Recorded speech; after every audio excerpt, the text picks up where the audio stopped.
Est-ce que ça t'arrive de te sentir esclave de Jira ou de tout autre outil de gestion de projet numérique, de devoir remplir des rapports sans fin, de galérer pour y trouver la moindre information, de devoir suivre des processus sans queue ni tête, et à tel point que ça finit par te prendre plus de temps d'utiliser cet outil que de faire le travail lui-même. Et tu vois même pas l'intérêt, au final, là, de remplir tous ces trucs, là. Ce constat, cette douleur au quotidien avec ces outils, t'es pas le seul à le faire. Tant et si bien qu'il y a même un site dédié aux gens qui n'aiment pas Jira. I fucking hate Jira.com. Le logiciel Jira est une représentation de l'enfer de Dante. Jira blesse ton ROI, ta société, les gens et tous ceux qui l'utilisent en donnant ce faux shot de dopamine comme s'ils avaient fait du travail. On vient juste d'être forcé d'utiliser Jira dans notre équipe. On vient de passer de 3 à 4 semaines pour lancer un projet à 3 à 4 semaines pour ne serait-ce que développer le processus Jira qu'on doit suivre avec 3 chefs, contrairement au seul qu'on avait avant. Jira blesse tout autant les entreprises que les gens qui sont forcés de l'utiliser. Jira ruine ma journée, c'est lent et c'est moche. Jira est un endroit démoniaque qui avale votre temps et va hanter vos cauchemars. Si vous voyez une page Confluence, courez pour votre vie, petit junior développeur. C'est trop tard pour moi, mais il est encore temps pour vous d'éviter l'obscurité.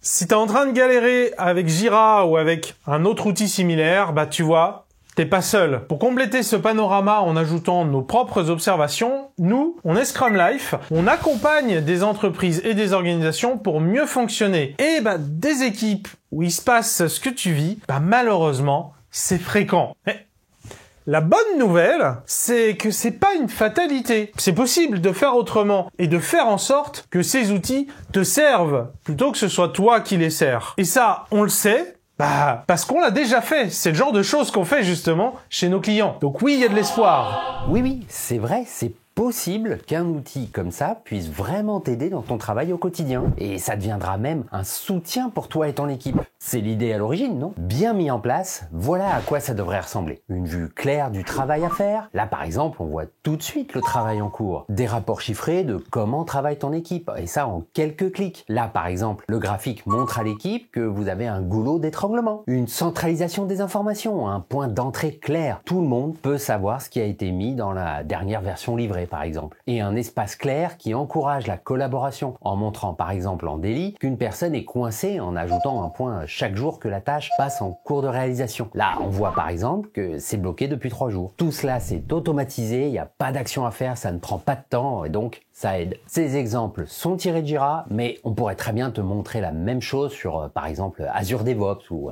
sur un autre outil de gestion de projet numérique. Déjà, parce que ceux qui mettent en place les outils comme Jira, ce sont souvent pas ceux, en fait, qui l'utilisent au quotidien. Ils choisissent la plupart du temps des outils en fonction de leurs propres besoins. Par exemple, pour uniformiser les processus, sans prendre en compte les contraintes et les besoins de chaque équipe. La plupart du temps, ce ne sont pas ceux qui définissent un processus qui doivent le suivre. Et ça peut rapidement tourner mal. Il faut aussi dire, parfois, le choix est influencé par le prix des licences Jira ou autres outils, plus que par leur réelle utilité ou manque de fonctionnalité. À la fin, on peut vite avoir l'impression que c'est juste un outil qui ne t'aide pas et qui peut même te donner l'impression d'être surveillé. En réalité, c'est un peu plus complexe que ça. L'organisation a souvent besoin d'un minimum de contrôle. Les dirigeants doivent être en mesure de justifier les dépenses liées à ton ou tes projets et les résultats que vous avez. Et pour simplifier tout ça, c'est plus facile à assurer si tout le monde travaille de la même manière. En uniformisant les façons de faire,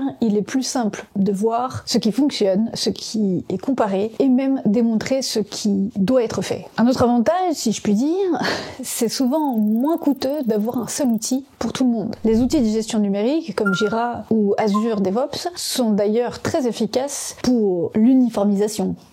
Dans ce cas-là, le besoin de contrôle est tout à fait légitime. L'idée n'est pas que les équipes fonctionnent de manière complètement autonome, coupées de l'organisation et de ses contraintes. Le vrai problème, c'est quand ces outils censés répondre à ce besoin de contrôle commencent à entraver les capacités des équipes à être productives, à innover et à s'améliorer. C'est pourquoi il devient un frein au lieu d'être un appui. Tout est donc une question de compromis. La question à se poser, c'est comment trouver un bon équilibre entre le contrôle nécessaire et la liberté dont les équipes ont besoin pour être performantes. Tu peux par exemple identifier tes alliés. ce sont les personnes qui peuvent t'aider avec l'outil. Un administrateur qui peut, lui, configurer l'outil ou te débloquer. Dans une équipe que j'ai accompagnée, j'ai réussi à créer une véritable relation de complicité avec l'administrateur Jira de l'organisation. Alors comment j'ai fait ça?